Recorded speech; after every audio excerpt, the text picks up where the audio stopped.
Yo, it's your boy EC22, and this is the FairWeather Fan channel. Like always, like, subscribe, share. Most of all, leave comments. So what you can do, join this conversation. It really helps us grow. So I appreciate you guys, those who have been joining this podcast, man. Whether you're watching it now or you're watching the rebroadcast, man, appreciate the love and support for the channel. Back in the house, we got Coach D-Way and J-Dub, man. Fellas, what's been happening? Just life been a lifing. I understand. D-Way, what's going on, man? Yeah, just like all three of us hustling, trying to stay a day ahead of everybody and everything, and the bill collectors, and but yeah, doing good. Glad to be back. I know J-Dub's glad to be back in the house, and because he loves talking sports. So, yeah, it should be. We've got a lot of good things we can cover tonight. So depending on which direction you go, EC, we're on board whatever way you go. All right, well, let's go ahead and talk about this real quick.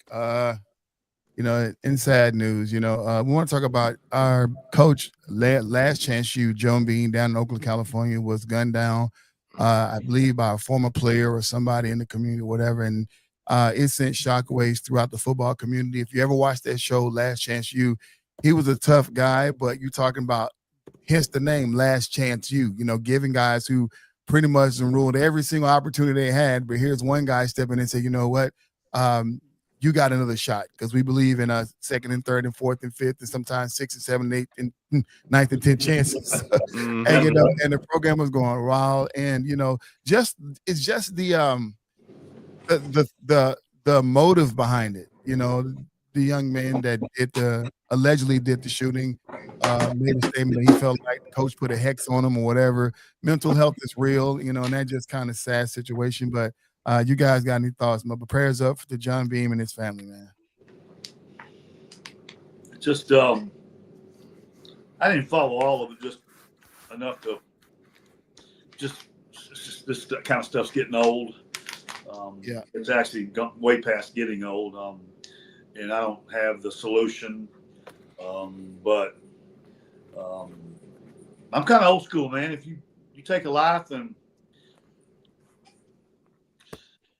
so you're next in whatever line. the reason doesn't matter as much.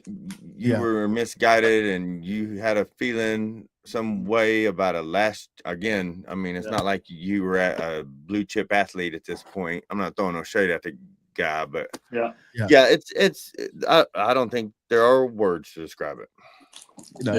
Did you guys ever get a chance to watch Last Chance U? Yeah. I mean, if you ever was the fan of the show, you obviously fell in love with Coach John Bean, man. He was just a good guy, very likable guy, and I remember when I heard it, it rocked me, and I was like, wait a minute, you spend the later years of your career trying to help out a community, and then this happened. Obviously it's not the community at large, just one person who lost their mind, but I mean, man, you're talking about somebody who will forever be missed and remembered for what he's done.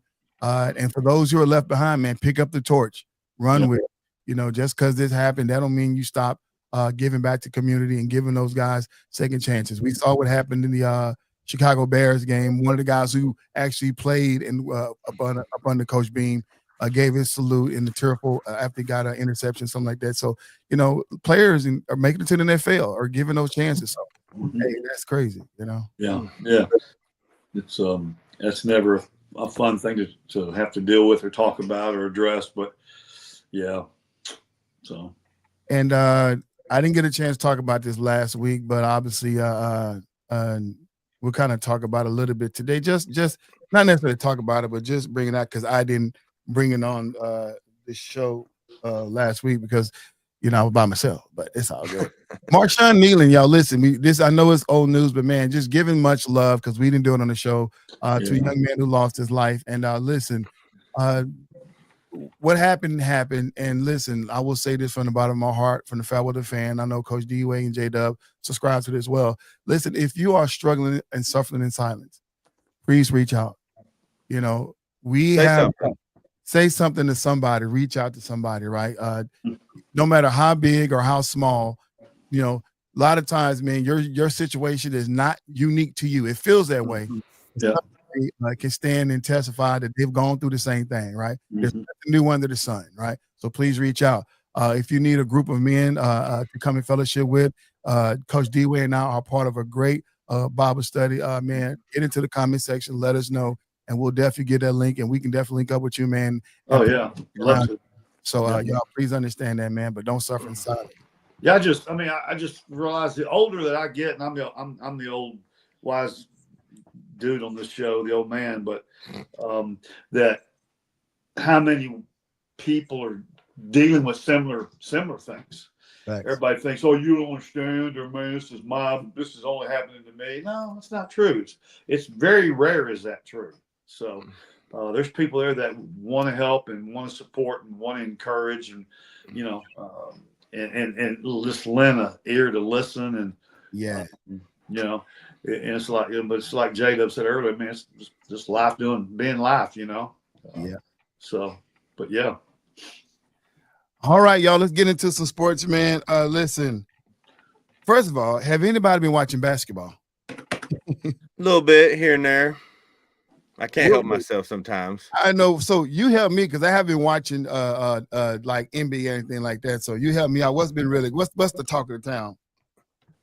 I think the biggest talk of the town should be, I'm not gonna give him his flowers yet, and we got a long way through a career without sustaining any substantial injuries. But there he goes. Victor Wembanyama may rewrite every record book we've ever seen. Facts. It's ridiculous. It's the most ridiculous thing to watch him play basketball. It's like, before the show, I was asking, just in a theoretical, is there such a thing as too tall? I mean, if there's a guy who's 8'4", is he allowed to play? I think he is. Well, yeah, if he can play, that's a big thing. Yeah, that's right. If he can play, but if Victor can play, he can do everything you want him to do. And again, barring any substantial injuries, he's only going to get better. This is only his third year. Luka looks like the MVP again. I think he's averaging a 40-point triple-double or something over the last few games. Joker being Joker. Steph is having a little resurgence. He's had back-to-back 40-point games. Yeah. I think LeBron's supposed to play tonight for his first game of the year. They say he's dated. Well, no, game time decision. So we'll see. Right. Ja Morant being Ja Morant, acting foolish every time he can. But no, I mean, it's early in the year, but some front contenders are already, making themselves be known. Kevin Durant in Houston seems to be working, but their big kid, that the big center who can shoot, he's having a good year again. So all the teams you would want to cheer for and all the players you would want to cheer for, they're playing well in the beginning of the season. Right. So I'm going to go ahead and just go ahead and introduce. We're going to talk about. So the way the show is going to be ran today, we're going to be constantly talking about the Cowboys, because I know that's why some of you out here that are coming in, you guys want to talk about the Cowboys. I know that's why you're here. So we're going to talk about the Cowboys. We will bring in some other topics, give us a break from the Cowboys, because we don't want to burn it out. But let's go ahead and just talk about what we saw. D-Way. So I'm going to tell you, I wasn't a fan of the Quinyon Williams situation or the other guy they got from the Bengals, right? I wasn't a huge fan of the situation. I thought they could have gotten better. Johnny G said Wemby is probably the hardest player to guard since Shaq. And then what he's saying, oh, that's the same thing. Okay, then who is this? What up, Bob? What's going on, brother? Robert Nowinski in the house. Who's that picture of those two celebrities? Who's that? I know. That's crazy. But 1940s or something? But like I said, I wasn't a big fan of the trade. I expressed my grievances on other podcasts, and obviously my take wasn't favorable. You know what I'm saying? And then he comes out in his first game and did relatively well. What are your thoughts on the Quinyon Williams trade, and what do you think the Cowboys defense can look like going forward with him, as well as getting Deron Bland and Overshown back and all those other people they got back healthy? I mean, I'll go first, Jay, I guess. Until Dallas beats a quality team, a contender, until they beat a contender, because right now They're playing some very good Division II college teams, and the ones they're beating. And I'm not trying to throw shade because I want Dallas to be good, in so many levels. Yeah. But I it's always fun to see the Cowboys win a game because it's kind of gotten to be a rarity around here. Right. And so Eric, I don't even know what I want to do with what you're throwing out there because, I mean, you're talking about Geno Smith, who's at the tail end of his career, right? And what is arguably the worst offensive line in the league. Yeah. Now, listen, I don't want those shade, and I hope it works. And just me to too. go back on what you're saying on the trade, they had to do something. I mean, they had to do something. Yeah. Even if they did the wrong thing, they couldn't really be any worse than they were. But the Raiders line was horrific all season. It was bad last night. So, but luckily or unluckily, however you want to put it, they got the Eagles, the Chiefs, and somebody else back to back to back. So if it's going to work, it needs to work now. Mm-hmm. So maybe they could have treated that like a tune-up game.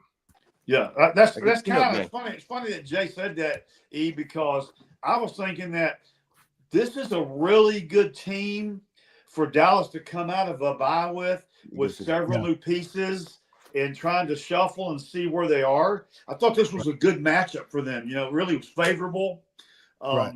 Instead of having to come in out of the bye with all these new faces, these 2 or 3 new faces, and you're looking at the Eagles or the Ravens or the Bills or the Chiefs, So I thought it worked good. So Jay, that's a good call by you, man. And there was some. Oh, and man, the bookies were loving it last night. The Cowboys had the ball on the 5, what it was, and they went for it, and CD missed it, and that changed. I mean, there was a lot of money that did or did not change hands because of that play right there. Yeah, can we talk about that play for a minute? Yeah. Guys. What up, Lou? Guys, some people are going to say, that wasn't a great pass, but it was very, very catchable for those guys. Right. Okay. And so he got both hands on it without having to make too much effort, and he didn't catch that football. Guys, I'm super disappointed.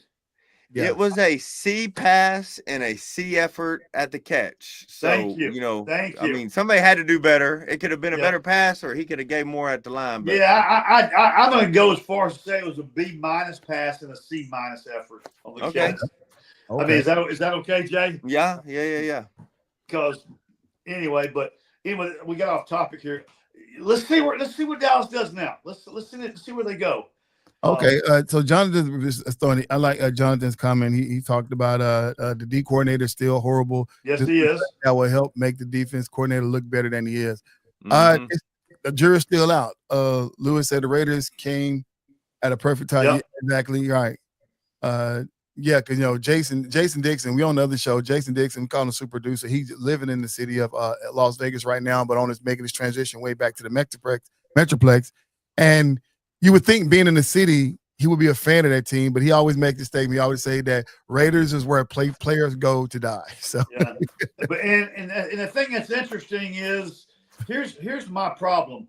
If Dallas would have gotten beat last night, say 34-31, right, what everybody would have said was, hey, they're coming out of a bye. They got some new players. They're still trying to figure it all out. So either way, they got to pass. They got to pass on this deal, and I don't like that.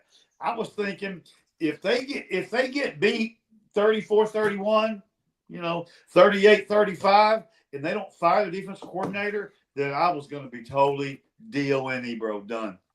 And I'm sorry, EC. The Raiders defense was especially bad, and again, y'all have heard me pump up the Dallas offense. I'm a fan of the Dallas offense, but. Not only the George Pickens where he got 12 extra yards, but then even the touchdown he scored, I was like, man, this is NFL tackling? I mean, it was just they have a bad secondary. They have a bad O-line. Just like Lewis said, they were supposed to win the game. They did win the game. That's all that matters. We're not going to remember the score tomorrow. Right. But let's just see. I'm going to hold my comments for I still say CeeDee Lamb should be in the slot. He just makes too much money to be there. Yeah, 1,000. Yeah, I agree. And he would be a phenomenal slot receiver. You always got something good on that deal. Yeah, that's true that. All right, so we're going to take a pause. Y'all stay tuned. We will be getting back to the Cowboys in a little bit. We're going to take a pause and jump into some college basketball, believe it or not. And real quick, I just want to touch on this a little bit. I have been watching the men's because the men's haven't been fun to watch, but the women, oh my God, they have been tearing up social media. And that's the reason I'm bringing it out, because women basketball has been cleaning up all the social media, man. And it's been so fun to watch. Everybody's commentating. Just if you not a fan of women's basketball, college right now, I'm gonna throw some teams and some names and some players out there for you to watch, and we'll jump off this. UConn, you still got Sarah Strong and Ezzie Fudd. You don't know, check them out. TCU, a girl that was at Notre Dame, Olivia Miles, jump on over to TCU, and she's playing with Tanaya Lotson. Olivia has been just looking like goddamn Jason Kidd in his prime out the way she's been dishing dimes left and right. UCLA, wasn't left to say. Our girl Lauren Betts is still Lauren Betts, the best player in the league right now. Notre Dame, Hannah Hidalgo, but unfortunately that's all Notre Dame have because Olivia left it. So she dropped 44 and then gave up a bunch of points the next game. That's all they got, but she's been on our social media run. She's been done on mainstream there. Everybody's loving Hannah Hidalgo and what she's going to bring to the next level. LSU, we got our girl Flo J. Johnson. Man, she went and did a freestyle during a post-game interview, man. The girl can flow. She wanted, I rock her music. She really can flow. And then we got Malaysia Floali. Listen, people out there, I don't care what you see on social media. I don't care how mainstream try to chart up. Listen to me. There is no beef between Kim Mulkey and Don Staley. Malaysia Floali was in South Carolina last year. Didn't work out. Now she's over at LSU. Kim made some comments, had to do about the players and how each one of them coached the player up. But that's all it is. Don't let the media drag into some nonsense because you're definitely chasing the ghost there. I had to get that on out there. Moving on over to Iowa, the big girl, Audie Crooks. Listen. That's ridiculous what she did last night or 2 nights ago. She scares me. Yeah. The last girl I saw that had that type of size on her was Danielle Robinson that played at A&M, but Danielle Robinson wasn't no 6'3". So like Lauren, but even better than Lauren, she knows those who have a bigger frame, you can either use it well or you don't use it well. If I compared it to a guy, I want y'all to think about Bryant Reeves and how untalented he was, but he knew how to use his body to get an advantage. And so, man, I don't know how anybody's going to stop her. I hope we get to see her and Lauren play each other at some point in time. Yeah, and that would definitely be fun to see how she can defend a taller person, and then how can Lauren get around that thick body? We don't know. Man. And honorable mention, I had to bring out a girl. She's a rookie right now, but Aaliyah Chavez, the girl from Lubbock who took her talent to the University of Oklahoma, is balling, leading her team at 18.4 points a game. She's balling. She's going to be the next level. I can't wait to see her game grow up. All right, then, back to the Dallas Cowboys. We got to talk about this guy right here, George Pickens. Coach, D-Way, what do you do about his contract? Well, some point in time, Jerry's got to run out of money, man. He's got to. He's still paying Emmitt Smith and Michael Irvin and Troy Aikman and DeMarcus Ware and everybody else. How do you keep paying this money? You have to make a decision. Is he going to be your guy? Did you see the big girl, I think, from Cyclones? Yeah, that's who we was just talking about. Howdy Crook. That's what we're talking about, G. Yeah. I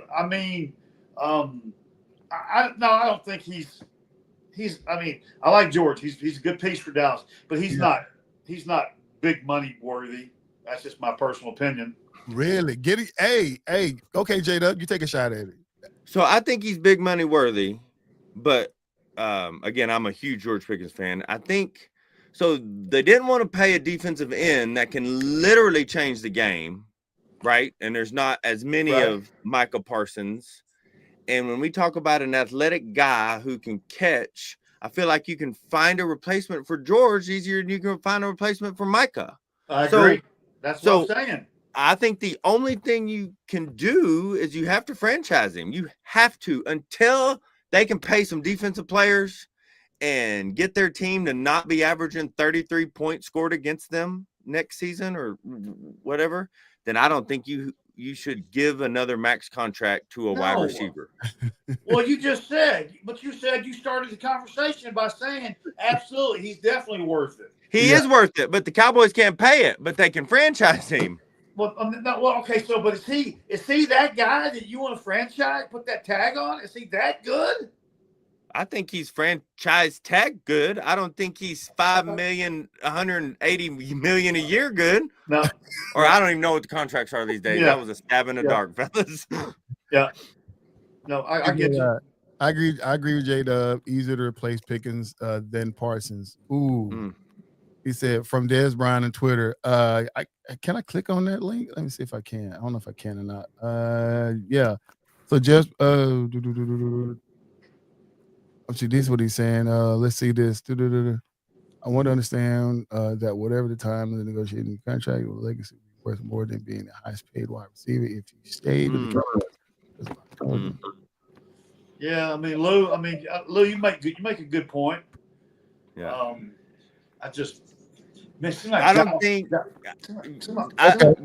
bottom line is that their defense needs so much attention, and if the attention means money, then they cannot afford to have Lamb and Pickens. And I'm good with either. Just like Jonathan G said, trade Lamb and pay Pickens. I'm good with that.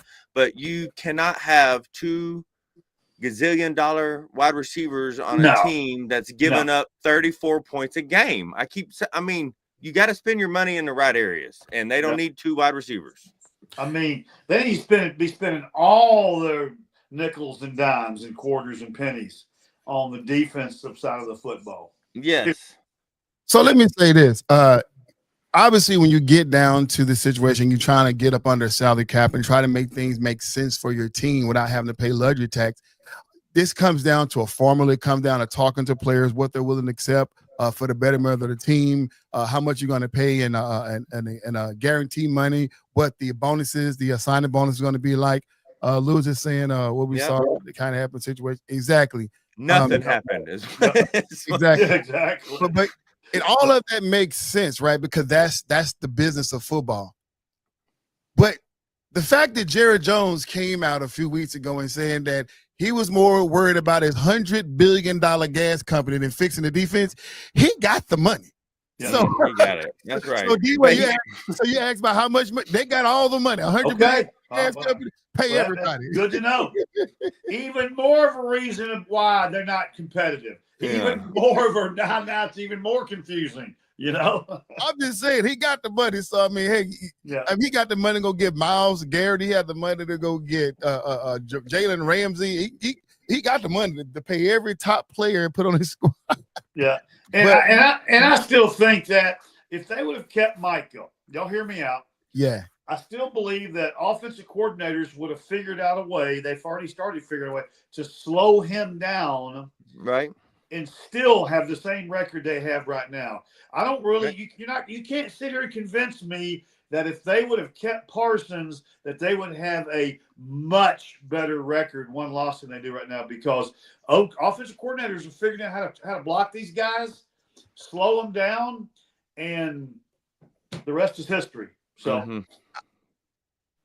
I mean, obviously, the offense coordinator has to do their job and have to look at film tape, but I think Michael Parsons is one of those guys to where he can do so much on the D-line. He can move in different positions. So just when you think you figured out, but that comes with having a great IQ coach as a defensive coordinator. But I think Michael talent alone is much more than just an offensive coordinator figuring him out and trying his best to stop him. I think he's much more than that. And we got to give him credit for that.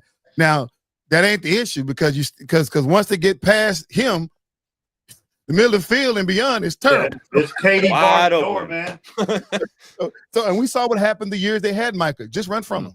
Yeah, either go in direct. That's my point. Yeah. Oh yeah. So, but he's a good. But when you do add pieces in the offseason and get those other pieces sewed up, he is still who he is. You know, you got you went with Jadeveon Clowney and Quinion Williams. You put them together, they still not better than Michael Parsons. So at this stage of their career, so it's still what it is. Parsons is a monster.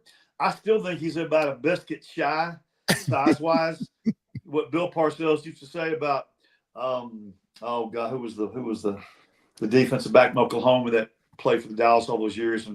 But on the end, you can Darren be Woodson. Darren Woodson. Yeah. Huh? On the end, you can be a whole can shy. But if you're fast enough, and he was fast enough, and we're not going to start on a Michael Parsons tangent. Just George Pickens. I love him. I like him more than I like CD Lamb, to be truthful, and I like CD. But man, it's just hard to have two of them. It's really hard. We've got some good young tight ends that are making a big splash. Yeah, we do. G said if Dallas gets a new coordinator, defense is really not. We're going to get to defense a little bit because we were really talking about. So I'm going to hold these comments for about Micah and the defense. We were really clued in on George Pickens as far as what we do. Listen. At the end of the day, because it's the Cowboys, because it's the star, because it's, everybody loves to hear what anybody got to say about the Cowboys. At this point, you're in a unique position to where on most teams, you don't keep them. But in the Dallas Cowboys, you got to find a way to keep them. Because defense, we see that Jerry doesn't value defense a lot more than other teams. But offense, because the salary cap could have been a whole lot less had he not let the shot clock run out on both CeeDee Lamb and Dak. He could have been paying them a whole lot less. He chose to wait so they can get the big money. So this is the situation. And then you go out and get a George Pickens, knowing exactly what the situation is, knowing exactly what he can bring. You trusted him. You wanted him to be that complimentary player. Jerry Jones is not surprised that George Pickens is playing the way he's playing. So there is a play he has right now. I'm just waiting to see how it unfolds. So, he's not going to let CD go. So I know we're talking about George right now. Yeah. But I'm going to tell you something else, guys, and y'all mark it down. I don't know where he's going to end up or if he's going to stay with Dallas. Javonte Williams is going to be a big-time player in this league before it's all over with. He's got all the tools. Yep. So he's going to be dipping into that gas money too. Cowboys going to have the highest roster, man. Highest. I think J-Lib said it best earlier when we were off camera. Jay, say that again. Out of all the top 5 quarterback stat leaders. The top 5 passing quarterbacks right now. Dak Prescott's the only one with a losing record. I mean, it's Drake May and Justin Herbert or Hey Bear. I don't. It depends on where you're from. Yeah. And my mind just went blank. The kid for Indianapolis, Daniel. So what number is where's Dak in the number 4? Okay, so number 4. EC, are you catching that? The top 5 quarterbacks, statistically speaking, in the league right now. Only one of them is less than 500, one loss. Yeah. So, Patrick Mahomes, well, he's fighting 500, and then you got the guy out of Seahawks. No, not Darnold. Yeah, Darnold's up there.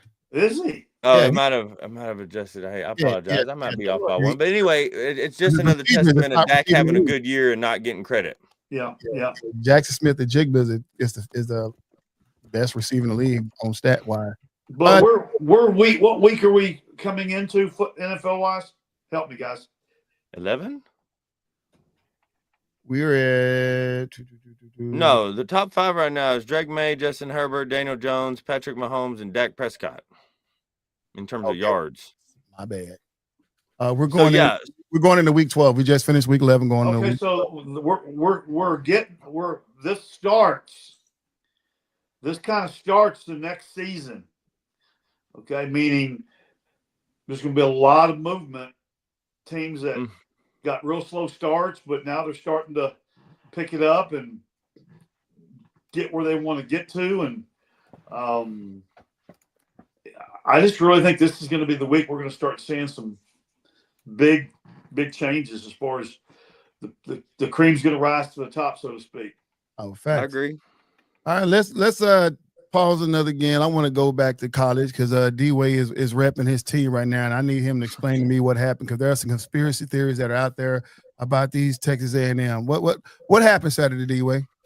So it's a combination of a couple things. One, I totally go in very overconfident, which means they go in with very, very not focused, not playing. They weren't crisp. They weren't sharp. They didn't have a lot of energy. They weren't playing with a sense of urgency, all those things that I talk about. And everything that could have happened in that first half, bad, to the Aggies, happened. Everything. But y'all got to work with me here. Give me a minute, okay? Okay, take your time. You're at home in one of the most daunting atmospheres, people say, in all of college football. You are the number 3rd ranked team in the nation. A lot of people think your schedule's been tougher than the two people in front of you. You win the toss and you defer the football, okay? You're at home. You're the number 3rd ranked team in the country, and you defer. Okay. That's not okay. That's my first problem. That right there in itself is a mentality. We're good. And then South Carolina goes down and scores, and guess what we do? Carolina scored 2 or 3 times in a row, and guess they kicked the football off to us. And guess what we did? We got a guy standing down there on the 15-yard line. They're catching the freaking football. What are you doing? You're in Kyle Field. You're the number 3rd ranked team in the nation, and you defer. And then the first 3 times they kick it off to you, you wave your hand in the air like you're scared to death. And that set the tone for the entire first half, EC. Absolutely. Thanks for letting me share. And I will say this. I love that energy. Love that passion. Come on, gig 'em, big dog. Yeah. But, like you said, coaches making bad decisions by deferring the football, number one. Offensive players who are supposed to be, saying the cream of the crop, the bomb.com, not catching balls that are hitting them in their chest several times. Mm-hmm. Quarterback throwing the ball front, backwards, over, and he's supposed to be a Heisman candidate. Yeah. Right? Yeah. Kickers not kicking, making easy. Come on. Special teams, like you said, screwing up. All levels, everybody. I can see if 1 or 2 players out. Yeah. Everybody else? Yeah. I'm just saying, J-Dub, I'm not talking to D-Wood. I'm going to talk to you.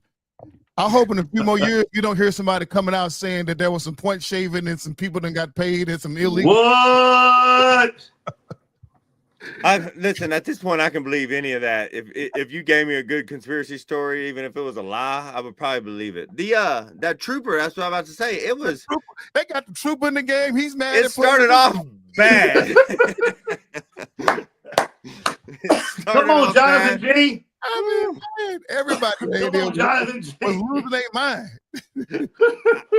I think to backdoor, I think what coach is also saying is at some point in time, man, I'm gonna keep it PG, but at some point in time, they got to come out there and be the bad guy. You want to be the like all the Nick Saban years at Alabama. We all hated Alabama, and they loved that we hated them. They wanted to be the bad guy. They wanted to come out there and put it down your throat, especially at home. You got probably one of the only fields that you look around and it's all the same color. You know what I mean? Right.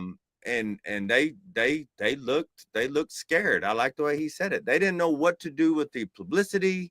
They didn't know what to do with the hype around this game. Yeah. And it's I think it's A&M getting their first real taste of SEC success and not knowing I know the Johnny Manziel thing, but that was a flash in the pan and that's a float thing. Yeah.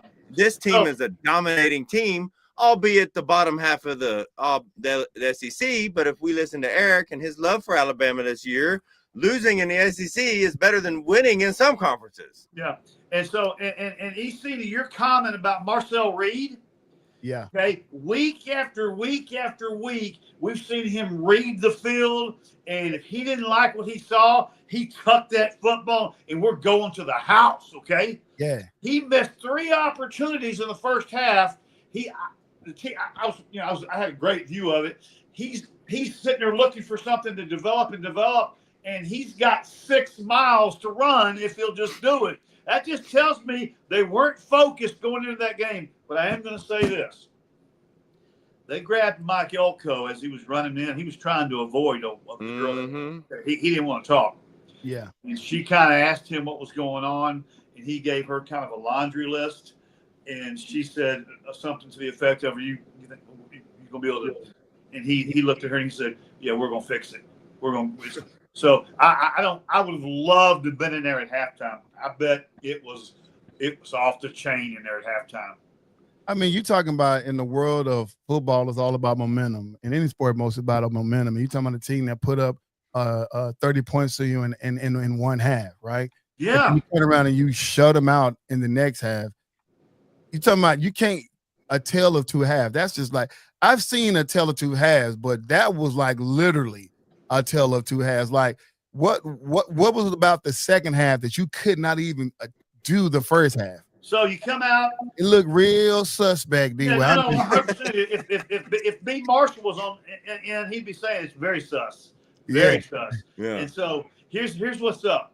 I told my sweet wife, Aunt Christy, that the only way this can go down, this is why it's probably a conspiracy theory in the mix, is that A&M would have to score on every possession, and they'd have to shut them out. If they that's exactly what he did. He went Coach Dabo Sweeney in the team locker room. Yeah, in the locker room though, not out where everybody can see him. Yeah. And his work. Dabo's didn't work. and so they had to score every possession. Yeah. And shut them out every possession. So, man. I don't know. In all fairness, though, man, Texas A&M went viral, man, for the resilience to come back in that game because most people wrote them off. Even as I was watching the game, I'm sitting around throwing stuff, I'm fussing, but it was like, I just don't think they're going to lose this game still. Like something's going to happen, you know.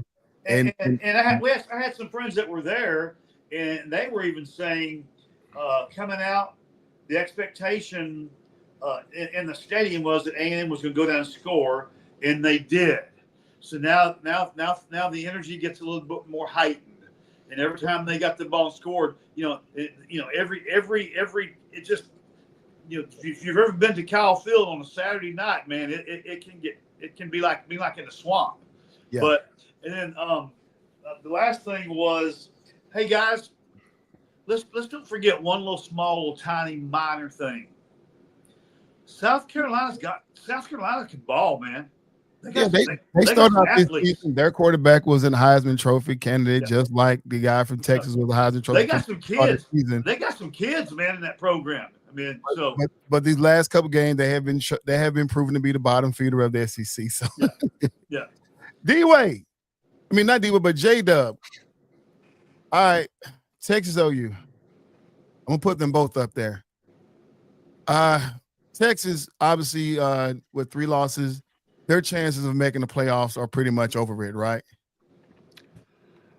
It's gonna come. Obviously, they can't. I think they got a blow-off game this week. But if they were to beat A&M, then I could see them being in the top 12. I mean, I don't think they have a chance at winning the national championship. But if they were to win against a number 3 team, then possible. I mean, I'm not gonna say it's completely out, but they should be looking at where they want to play a bowl at. I'm thinking the Alamo Bowl, but OU, especially with the win against Alabama, so does that knock down Alabama more, or does that lift up OU more? Right? Then you got these people. I don't ever understand how the people who make the rankings really make the rankings. When we're nitpicking these type of things, right? I'm not talking about the 4 undefeateds or the people who are out, but I think OU probably has a little bit better chance, but I wouldn't count either of them out as of right this second, just because everybody else is playing hard games too.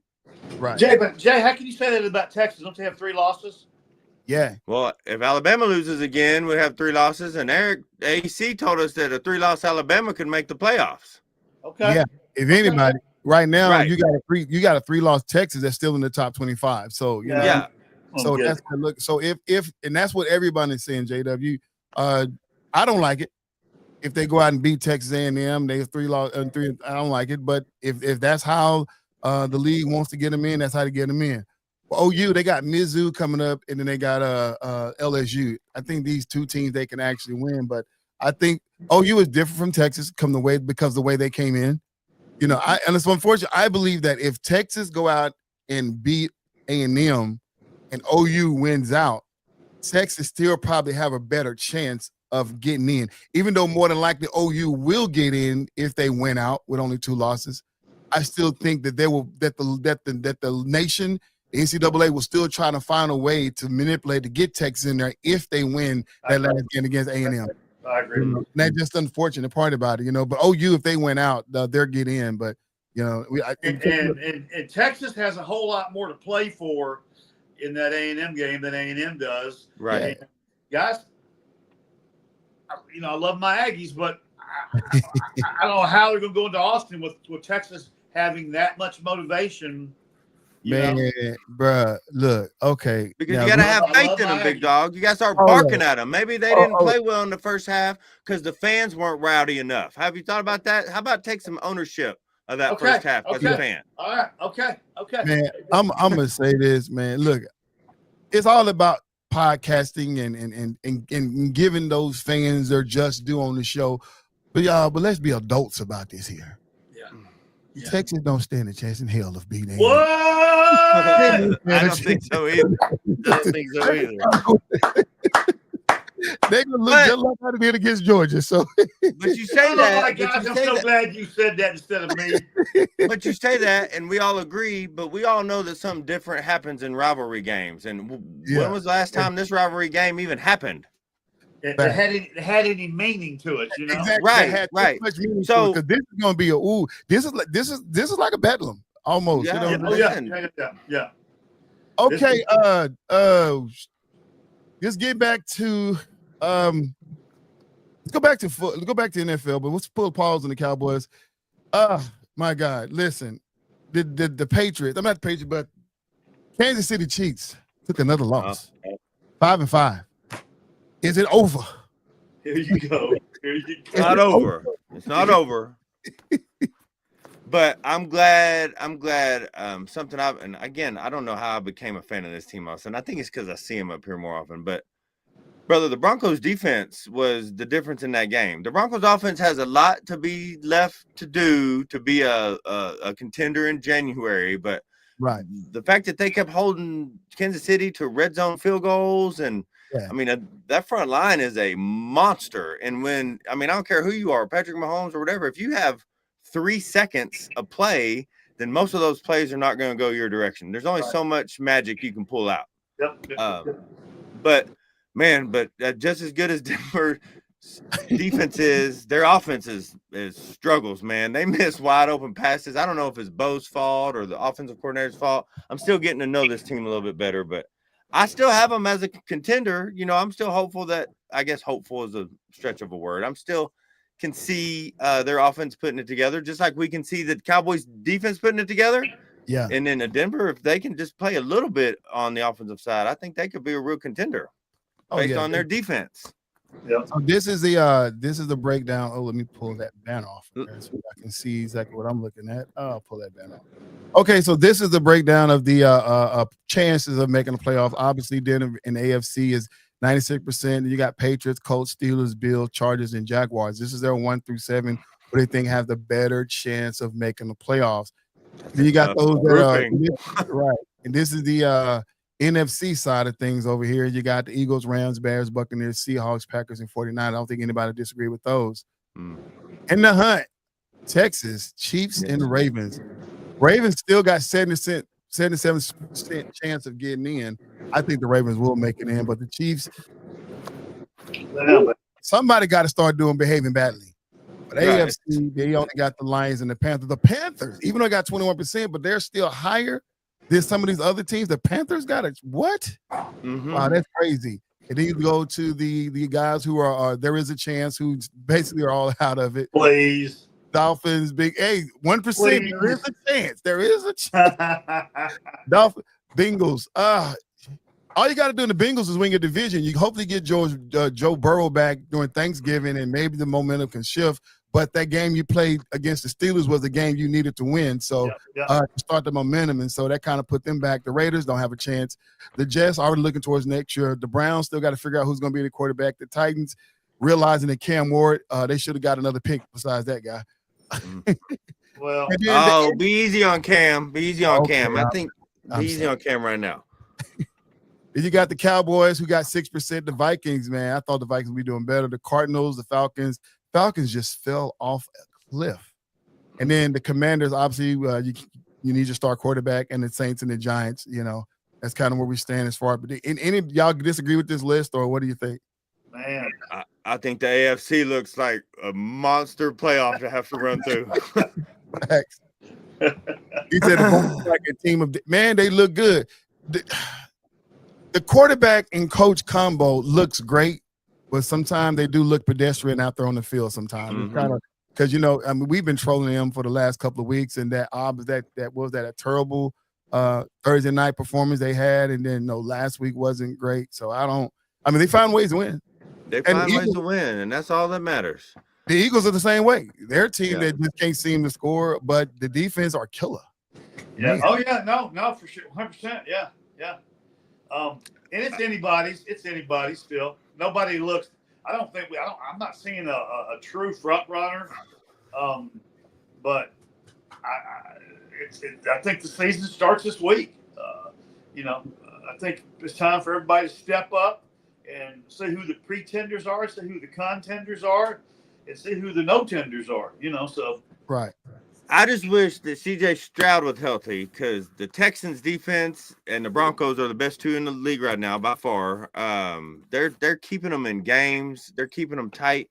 And I can't even remember the kid's name who just played his last game, but y'all know I'm the constant optimist about the Texans. So I think they still have a good chance. But again, I don't think they have a chance during the playoffs, but I think they have a chance to get in the playoffs. Yeah, they're gonna see David Mills being there it is. Yeah, being Davis the Mills. ex-quarterback of that team prior to getting CJ Stroud. This is where he just start playing like, hey, remember, I used to be the starter. That's right. That's right. right. They're gonna need that level of energy for you guys to get to the next level. You can't hold your head down because your young rookie, your second year, your third year quarterback is out.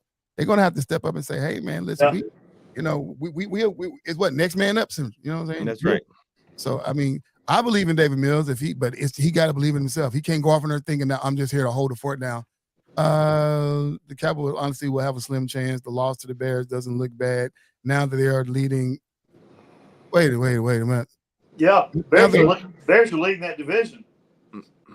Tough division. But he said a slim chance. Okay. No, I get it, G, because there is a chance. There's always a chance. There's always a chance. No, there ain't always a chance. There ain't always a chance. That's not true. Yeah. But obviously, so let's go back to the Cowboys before I go into the last. And we'll spend a little bit more. I'm gonna go back to some earlier comments that was coming out real quick, because everybody's talking about the Cowboys. So let's. Lou said he agreed with G on this comment right here.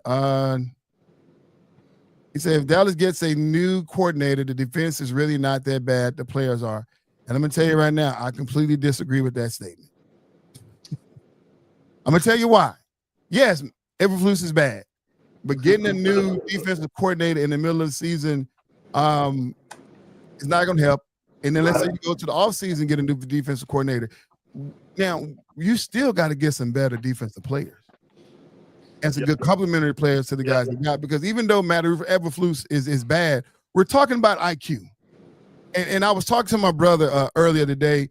It's just like when a player's called for the offense, right? They only got so many amount of seconds to get a play in, right? And after that point, they got to use hand signals, right? Sometimes coaches or coordinators get defensive plays called in, but then all of a sudden the offense line up a different way. Now they got to use hand signals.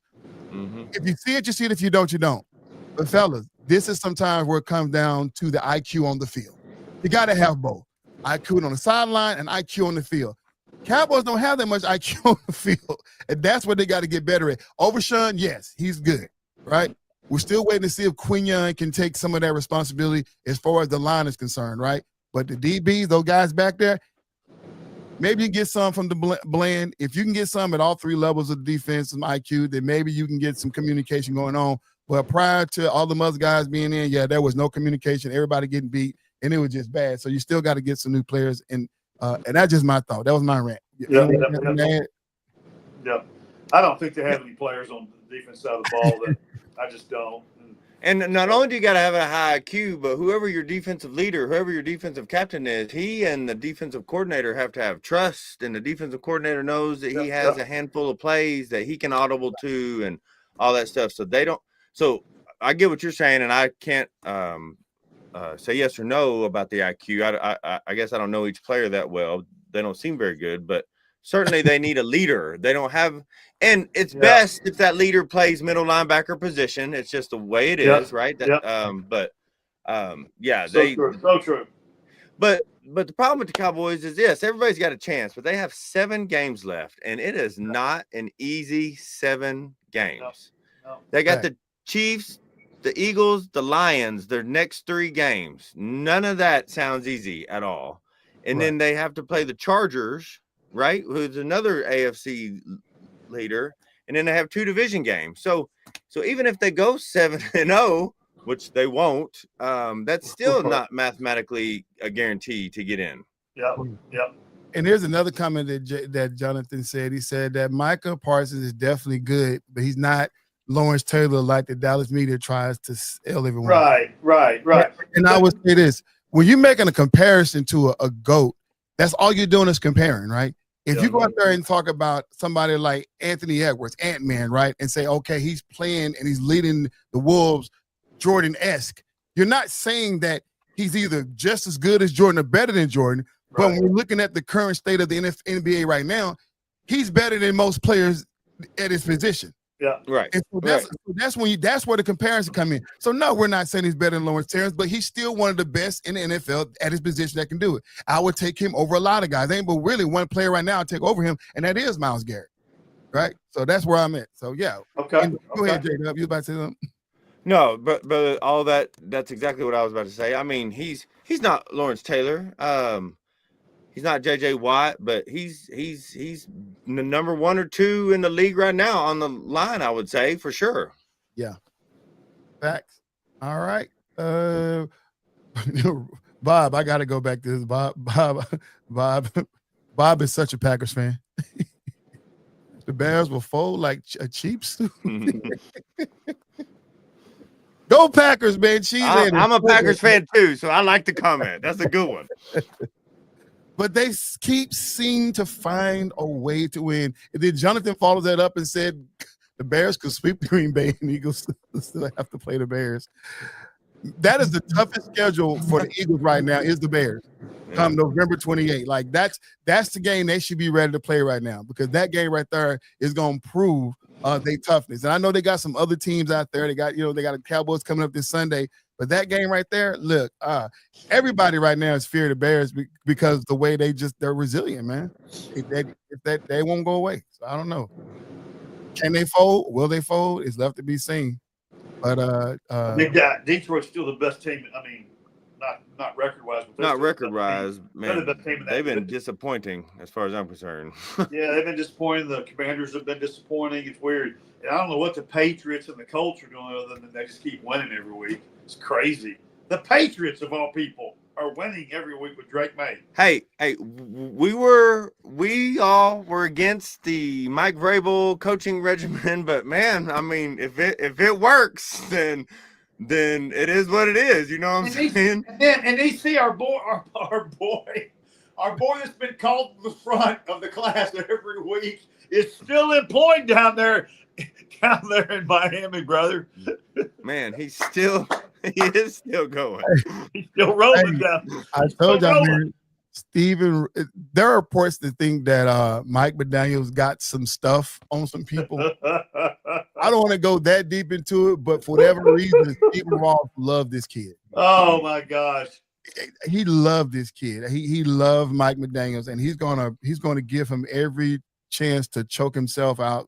But he's going to make sure that it's going to be an easy decision for him. Stephen Ross is not trying to be breaking news like, oh my God, Mike McDaniels got fired. He don't want that. He want to make sure that is obvious. Mike must have something on somebody down there in South Beach, man. Man, look, in all due respect, I call him to the front of the class, but all due respect, man, the kid has a football IQ that's phenomenal. Okay, you've always said that. So he really does, right? But he just don't have a spine. You gotta be. Listen, you in a room full of grown men. You gotta be the most alpha man in the room, or at least have some partners behind you that are more alpha than everybody. Yeah. You need to go get with Floyd Mayweather and get his bodyguard group and walk into the locker room and say, "Look, right. You're gonna do what I say, and we're gonna win games, or you're gonna be gone." Exactly, or toss that back, and you know what happens. Right. It is what it is. You know what I'm saying? We'll all lie. We all got to sign some papers, some NDAs. You know what I'm saying? So no, he has a phenomenal football mind, and anybody that's been around him, watching the way he how he got the job, he just like Sean McVay, like Sean McVay, the way he works out, ain't nobody gonna talk back to him. I'm just he's a different guy. You know what I'm saying? Dan Campbell. I mean, God, dog, no. He walk in the room. You know what I'm saying? So. Yeah. With a great football mind comes, I mean, the fact that our guy in Dallas, Steinheimer, was able to bench his 2-star receivers for whatever reason in the first possession, that's the spine. Mm-hmm. That's showing you, hey, listen, and we don't see that over there in Miami. So I don't know. Yeah. I don't know. But yeah, that guy. But Mike Vrabel, I'm sorry. Yeah, I too. Fan of Coach Mayo, I was. I really, and I didn't like the way the situation happened. I ain't like the way you own the craft, you know what I'm saying, brought you in there. But at the end of the day, sir, you have gotten the best out of that young Drake May. And we can still not like the way it went down, but be impressed with the results. Yeah. Right? Yeah, exactly. Enough said. Yeah, it's whatever's going on, something's working right, so. What he said, the Lions do not look like the best team in the division. Boy, somebody said that he just checked out real quick. That was you, D-Way. Yeah. No, I said it too. I guess I'm still hopeful. I guess I want them to be. On paper they are. Yeah. On paper they are. Yeah. They supposed to be. Yeah. They're supposed to be, especially with Gibbs and Montgomery, Goff. Yeah. I mean, St. Brown. Maybe we're seeing what we thought we were going to see down the stretch. Without those two, Aiden Hutchinson, I thought they'd be the best team in the NFC. Yeah, and while we're talking about Detroit, and we just talked about coming to the front of the class, I have to do this. I didn't want to. I was trying to avoid it, but I got to do it. It's only fair. Dan Campbell, come to the front of the class. Yeah. Come on, Dan. You got the sundown to turn in your play calling sheet, sir. Because what you did the other day was terrible. We do not want to see that Sunday night ever again. That was the baddest, the worstest play calling I ever seen out of any head coach. And I know you're trying to be like Sean McVay's and all them guys. He's not. He needs to quit trying. Yeah, bro. You got an offensive coordinator for a reason. Yeah. Y'all was winning. Y'all got a winning record. What did you change? I don't understand, Dan Campbell.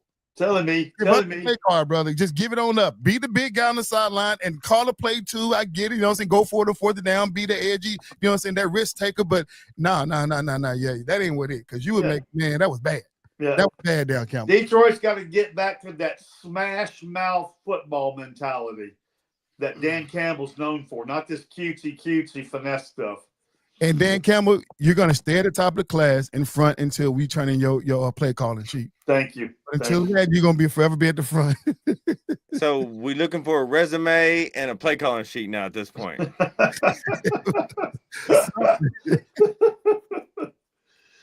Oh, man. Last but not least, I wanted to talk about this young man here. We can close the show with this, but, you know, and I guess we're all men here. We already know how this feels, man. Jamar Chase, man, keep your body fluids to yourself, sir. Did y'all see that, man? Yeah, I've seen it a couple times, and I've seen an angle that it makes it look like he did it on purpose. I've seen an angle that made it look like he was too excited and spit flew out of his mouth. My whole problem is, he probably did. I'll go ahead. Let's just assume he did it on purpose. Yeah. What do y'all all expect when y'all are arguing mask to mask constantly? I'm surprised it doesn't happen more often, I guess is what I'm saying. But man, that's a lot of money for a loogie to hit somebody. What was it? $500,000 basically. Whoa. A lot of money. It's a lot of money for a loogie. Even if he did it on purpose. But man, that's a lot. But again, I get it. We're in a soft we're in a soft era of sports in general, and we can't have things like that happening because there might be a fight for real. Right. This ain't Ace Ventura. Spitting on is not a sign of honor. So no, it is not. Hey, look, I tried my best to give Jamar Chase the benefit of the doubt because by looking at it, right, the spit didn't go flying out like intense, but it felt like it came out of his mouth and it flew over his face guard and went down, right? That's what I'm saying. So I'm like you, J-Dub, like, yeah, okay, look, because you know, the wind, when we play sports, your mouth do get a little worried. Sometimes you get a little parched, or something you have to scratch your throat and your mouth get full of slob. And we see guys spitting all the time, right? But in the midst of arguing, it's like, okay, I got to spit in my mouth, I got to talk back, and maybe he said something and it came out, you know what I'm saying, just to give. But when he got up there in front of that camera, J-Dub and D-Way, he said, I didn't even open my mouth. Y'all been John. Y'all were John before the play started. Yeah. The fact that you say you didn't open your mouth, but you have to open your mouth to say something. That long spit on it, but you said I didn't even open my mouth. Yeah. I'm like, yeah, Jamar, Jamar. Yeah, you're lying, brother. They keep you, yes, sir. No, and I don't know, what y'all called it, but it's always nasty regardless. But the boys used to call it gleeking. I don't know where you can make a stream come out, but everybody's also so I can't do it. But I've done it on accident. So even if I'm stretching, if I'm stretching and I'm trying to defend him, man, if y'all just back up off of each other by an inch, nothing that would happen. Yeah.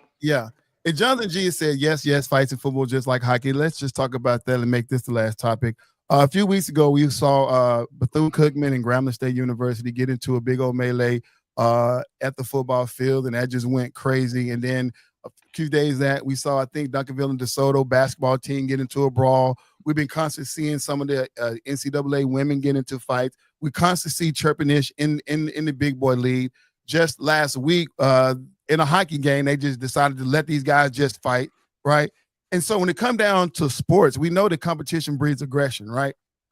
But outside of being a combat sport, right, football is not a combat sport. Basketball is not a comeback sport. These are loosely contact sport. Well, obviously, football is a full contact sport. Basketball is semi-contact, right? But how do we judge and get away? Is this fights just the product of good spirited competition, or is it losing control? Well, I think it's a little bit of both. I think where you have to draw the line is the guy who can't control. So all of us have to control it more often than not.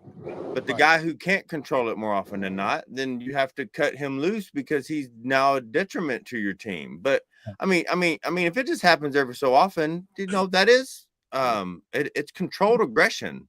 And you mean to tell me that you've been running into this same guy for 45 plays and there might not be a frustrated day every so often?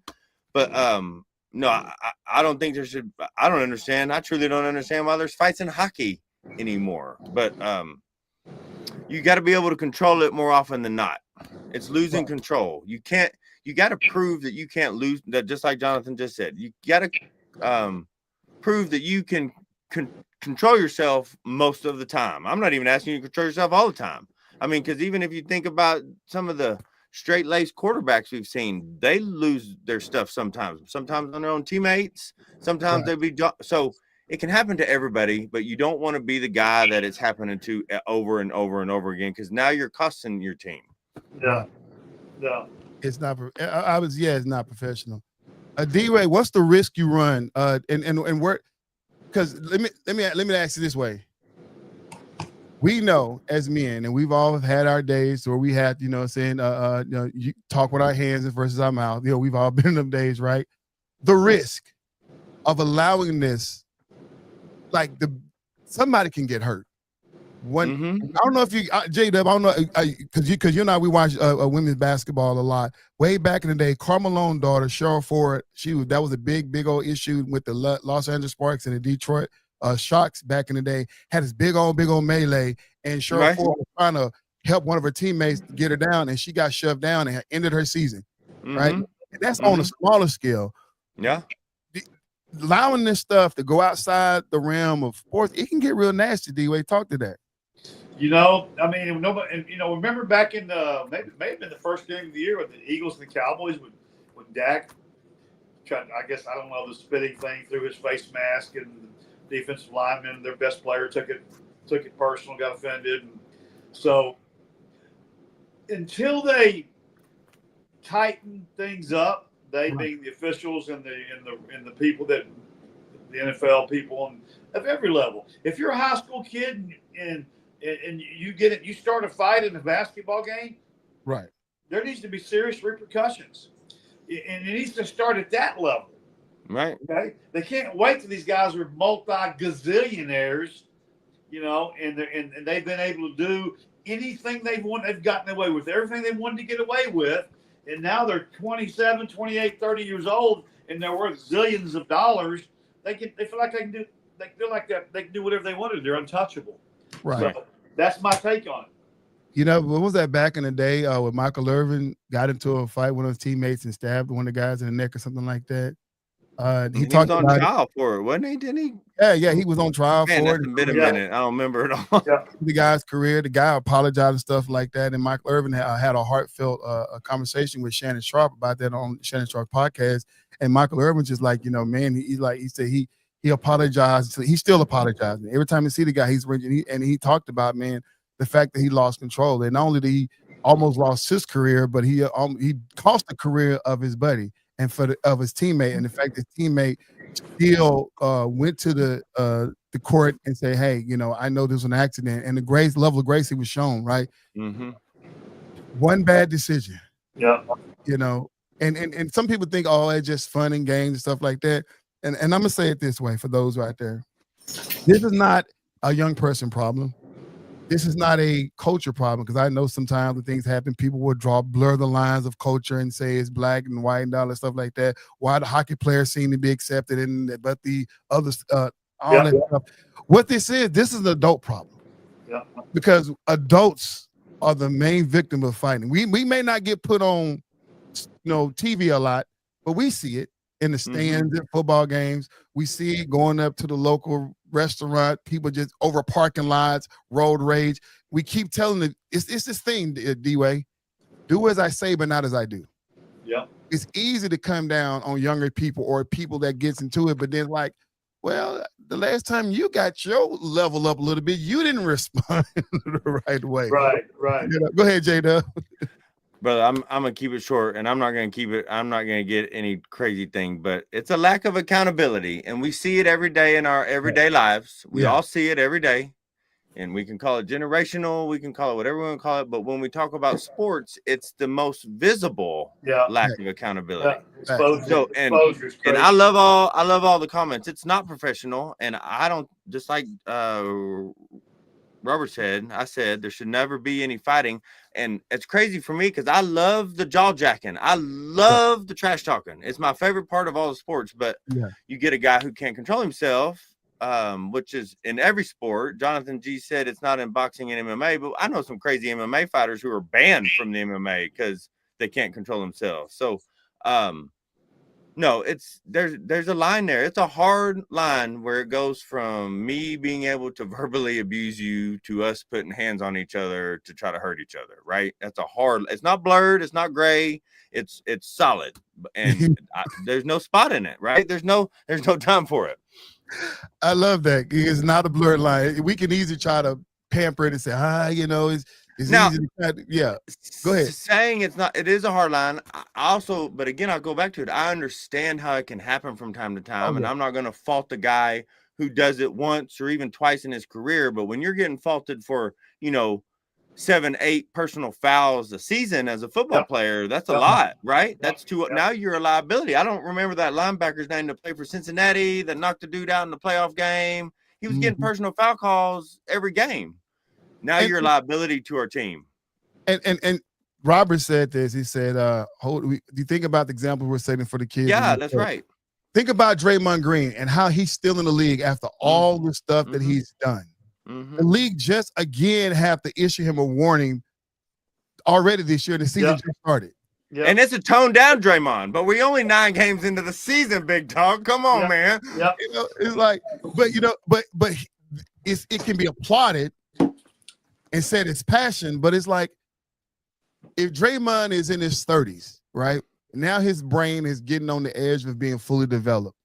The kids whose brains are not fully developed, those 25 and below, like they see it and you can tell them, like you say, J-Dub, there's a hard line.